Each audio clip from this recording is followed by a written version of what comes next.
I want to welcome you to the 2021 Synod Assembly in the theme Encountering Jesus. We gather this day on the lands of the Susquehannock, the indigenous American people who lived on this land for more than a millennia. They were part of the Iroquois nation living on the banks of the Susquehanna River, the same river that sustains our communities this day. Encountering Jesus. The gospel narrative is filled with stories of people who encountered Jesus.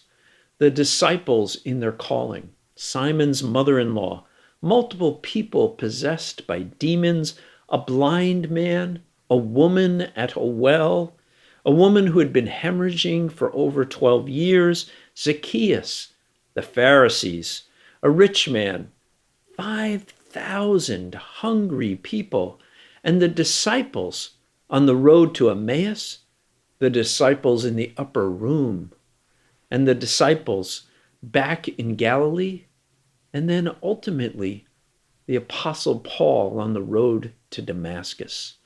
All of these people, all of these stories we know so well, and the people who encountered Jesus, their lives were changed. Their eyes were open. They were met with compassion by Christ. And they were challenged in their comfort zone. And they were fed. And God incarnate in the flesh, they met Jesus. And then ultimately, they met the resurrected, risen Christ. The theme of these stories is equally important as a reminder of the stories that Jesus is present in our lives as well. Jesus is present in the lives of our communities of faith. And the three most important words that I always remember about the church is Jesus, Jesus, Jesus. We need to be reminded of Jesus' life and death and resurrection, which is the center of who we are as God's people. We've been called by Jesus to be disciples, that through the Holy Spirit we are to proclaim and witness to Christ's reconciling love and serve our neighbors for the sake of God's mission. And the church does not have a mission. God's mission has a church. We as Lutherans have a unique voice that points out God's grace, God's love so freely given that we come to faith through the power of God's word. It isn't our doing. God doesn't need works. He doesn't need our good works. Our neighbors certainly do. So we reach out and we care for those around us because Christ is there. We encounter Christ in our neighbors, in the face of those in need. I had the opportunity to encounter Christ when I was invited by Pastor Tim Seitz Brown to come to Biglerville. Pastor Tim was supporting a group of high school students who were speaking about racial injustice in their school. They had collected stories from students in past and students presently at the school. They were personal testimonies. These testimonies, though, were anonymous because the people who were writing them were fearful of the reaction in that tense environment. So there were a variety of voices, including Elizabeth Peter Ekman, who was currently the chaplain at Gettysburg College, and who will be ordained as a pastor on Sunday this week for St. John Shiremanstown. She read some of those stories while she was there. But there was one student there who told her own story. She spoke of the indignity that she suffered as a Black student, that was overlooked by indifferent leadership in the school. A young girl speaking truth into a space that was not safe for her and doing it for the sake of others who were suffering. There is no greater love than to lay one's life down for the sake of one's friends. I saw Jesus in that moment of bravery on a street corner in Biglerville. I've been speaking to you since 2014 about the state of the Lutheran Church and the state of this synod. And we are a synod in decline by every measure. So I went back and looked at some of the presentations that I gave and looked at some of the statistics in them. One of them is this chart of membership, which I put up 6 years ago, that talked about 11% decline in the number of congregations in our synod over a 10-year period, as well as a 23% decline in membership. So I updated that slide, and now we see that in that period of time from 2004, we have lost 14% of our congregations and a 38% decline in membership, from 120-some thousand people down to 77,000 in 2019. And that's pre-COVID. We also looked at giving, what kind of giving is coming into our congregations, what kind of receipts are coming into our congregations, as well as what kind of money is being shared in mission support to support the work of the larger church. We saw a 4% decrease in receipts to congregations over that 10-year period when I talked about this 6 years ago, and a 37% decline in mission support. I updated that, and now we're looking at about a 6% increase in receipts, meaning the money that's coming into our congregations is greater than it was 15 years ago. But at the same time, the support of the larger church has declined by 42%. Just since I've been bishop, we've cut $1 million out of the operation of our synod and the mission that we share together. I also talked a number of years ago about buildings.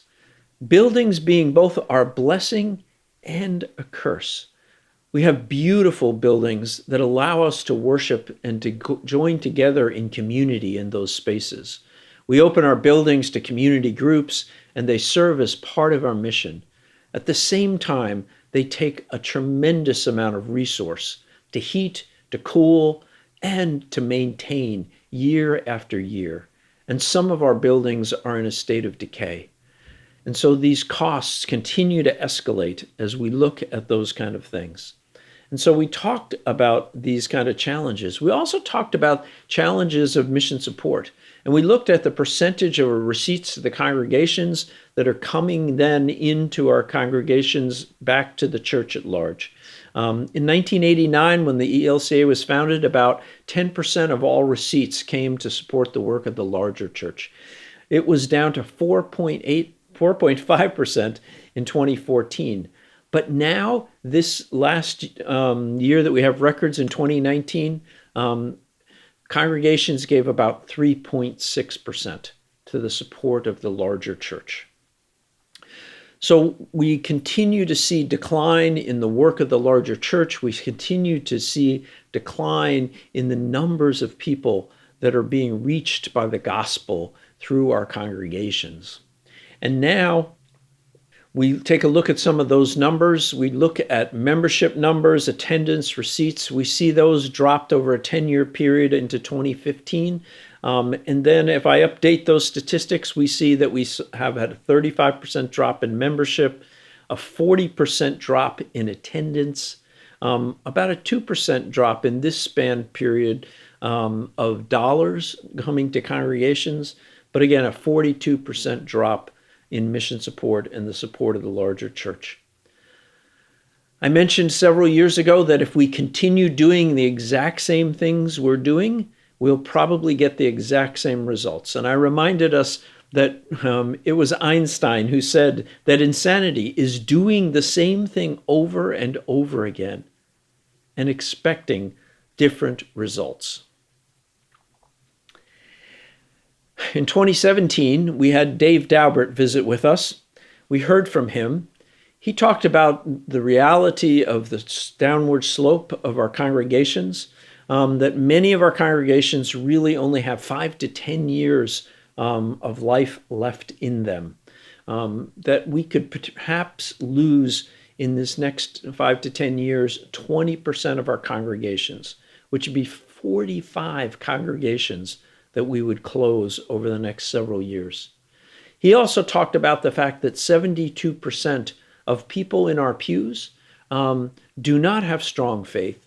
They're there for lots of reasons, but not because of their faith. And sometimes they're agnostic and not even believing in God. And in other cases, they simply don't have any practices of faith. It was 2 years ago that I talked about the future of the church and the dynamics that are going on around the Christian faith.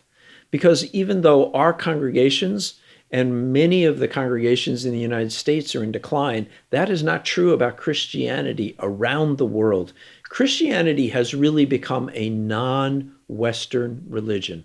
The center of Christianity has shifted from Europe in the 20th century now into the center of Africa. It has moved to the southern hemisphere. And so the future of the church has been moving out of the northern hemisphere, out of a kind of Western, largely white culture that it's existed in for the last 400 years. Christianity is growing magnificently in non-Western, non-white cultures. And this change is reflected back in the United States in that the congregations that are most significantly growing are congregations that are multicultural and multi-ethnic. And we see that the population of the United States is changing as well.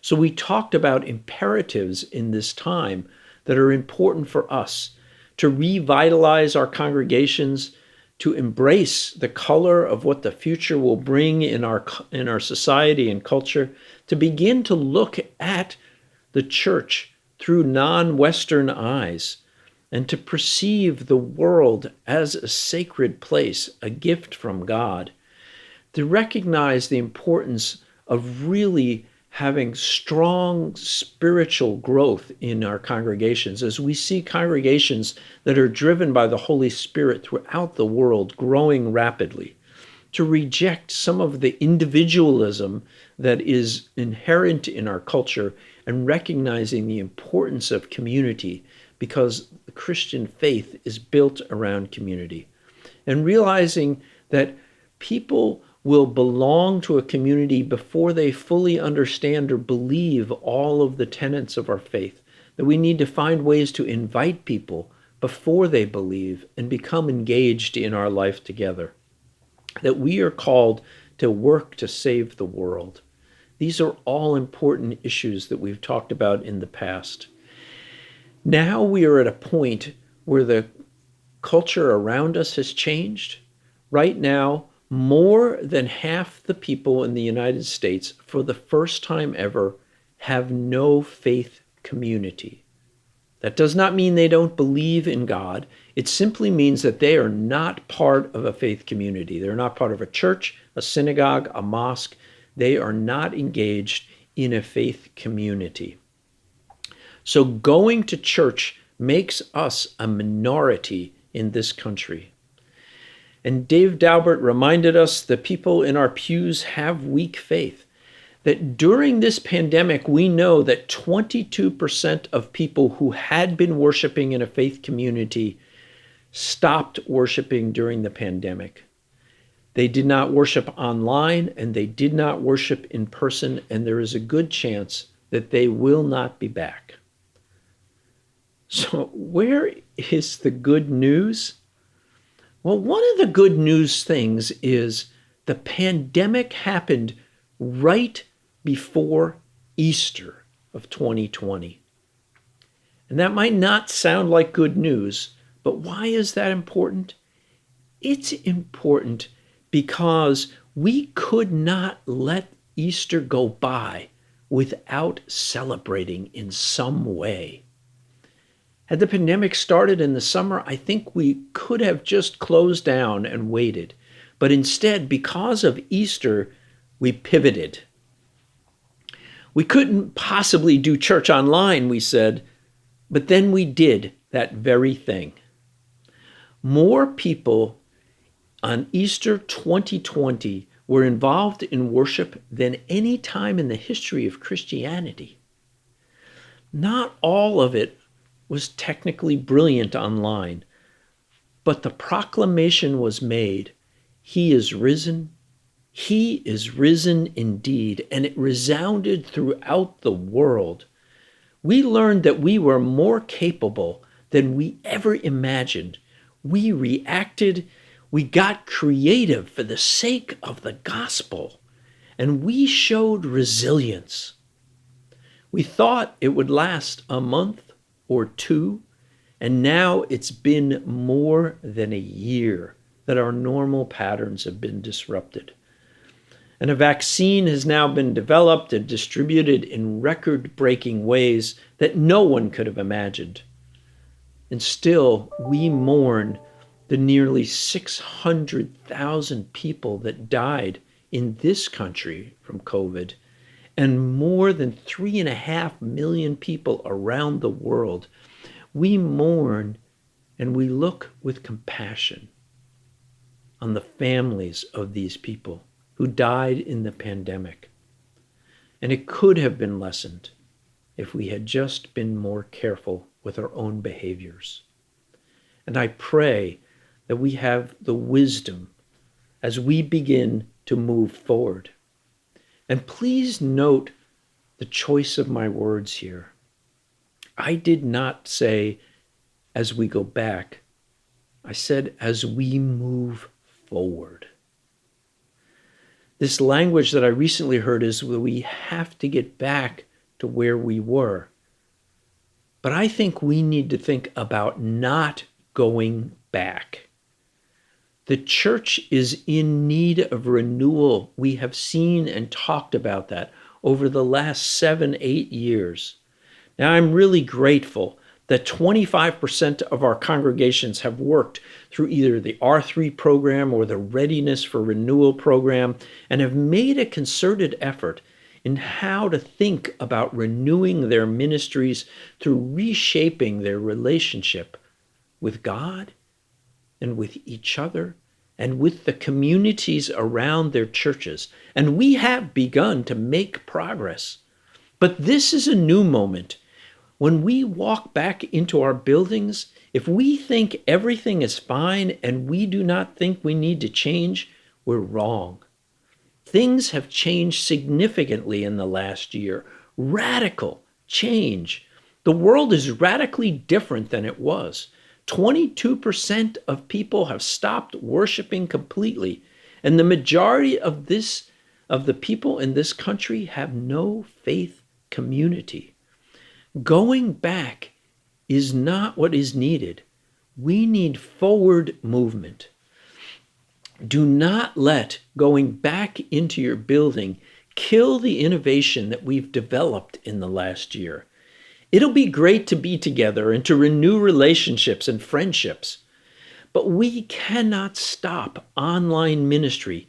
We can't drop innovative and resilient spirits that have developed and emerged in this time.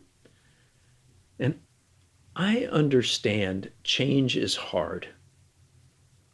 To be honest, I'm tired too. But let's not waste this crisis.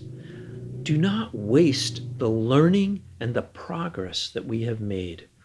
Congregations throughout this synod have reached out to people in new and exciting ways. People have joined our churches who have never set foot in our buildings, have not crossed the threshold. We cannot abandon those who cannot come to our physical space, whether through physical limitations or choice. Crisis is the birthplace of innovation. Whether it's the science of vaccines or developing an online presence in proclaiming the good news of Christ, do not let innovation die. If you see online interaction as an add-on and not the future, you are going to miss out on the very people you are trying to reach. One of the things that we need to pay attention to this year is, if people can gather, will they want to? And how will they choose to gather? Some people will continue to have fear of the virus, while others think it was overblown and never a threat. Some people will find worshiping in the comfort of their home to be preferable. How will we work in this changing landscape? We're having this very conversation as we talk about the operation of the Synod office. We're downsizing our physical space and moving our work mostly remotely, partnering with Trinity Camp Hill to use space that is available in their building during the week, so we don't need dedicated space. We are learning to share building space. What's essential to understand is that our culture has shifted.